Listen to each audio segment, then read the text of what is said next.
Amberpet flyover కు చౌదరి అజిత్ సింగ్ పేరు పెట్టాలని ట్యాంకు బండుపై ఆయన విగ్రహాన్ని ఏర్పాటు చేయాలని తెలంగాణ రాష్ట్రీయ లోక్దళ్ డిమాండ్ చేసింది.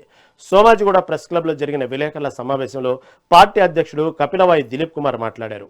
పార్లమెంట్లో నాడు 5 ఎంపీలతో తెలంగాణకు అజిత్ సింగ్ బలంగా మద్దతు ఇచ్చారని గుర్తు చేశారు. అలాగే ఫ్యూచర్ సిటీపై తాము సమగ్ర డాక్యుమెంట్ రూపొందించామని తెలిపారు. మూసి సుందరీకరణ ప్రాజెక్టు డిపిఆర్ ను ప్రభుత్వం వెంటనే విడుదల చేయాలని, నిరుపేదలకు పునరావాసం, నష్టపరిహారం అందించిన తర్వాతే పనులు చేపట్టాలని ఆయన డిమాండ్ చేశారు. రాష్ట్రీయ లోక్దళ్ సంబంధించిన 5 పార్లమెంట్ సభ్యులు ఓటేశారు. ఆయన కుమారుడు కూడా అద్భుతమైన స్పీచ్ ఇచ్చాడు. రాజ్యసభలో ఉన్న ఏకైక సభ్యుడు కూడా తెలంగాణ బిల్లుకు మద్దతు ఇచ్చాడు.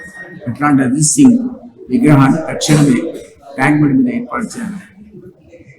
అదేవిధంగా ఇప్పుడు ఆయన మన ప్రభుత్వం చేసిన పిచ్చి పనులు అయితే ఎన్టీ రామారావు విగ్రహం, బాలసుబ్రహ్మణ్యం విగ్రహం, ఇట్లాంటి పిచ్చి పనులు మానుకొని తెలంగాణకు నిజంగా పోరాడేటువంటి కొండాలక్ష్మి బాపూజీ విగ్రహం కానీ,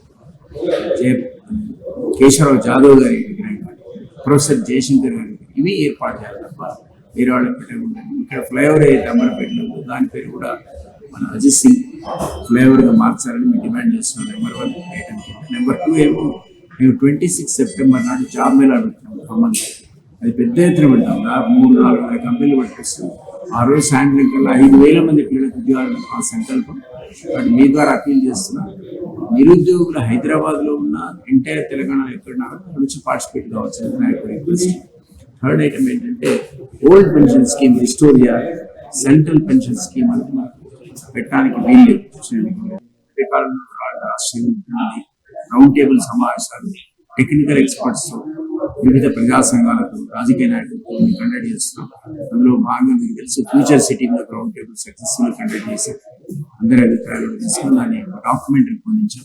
అదే పద్ధతిలో మన మూసీ ప్రాజెక్ట్ మీద ఎల్లుండి 11th నాడు రౌండ్ టేబుల్ కాన్ఫరెన్స్ ఉంది. దానికి కూడా నేను అందరినీ ఆహ్వానిస్తున్నాను.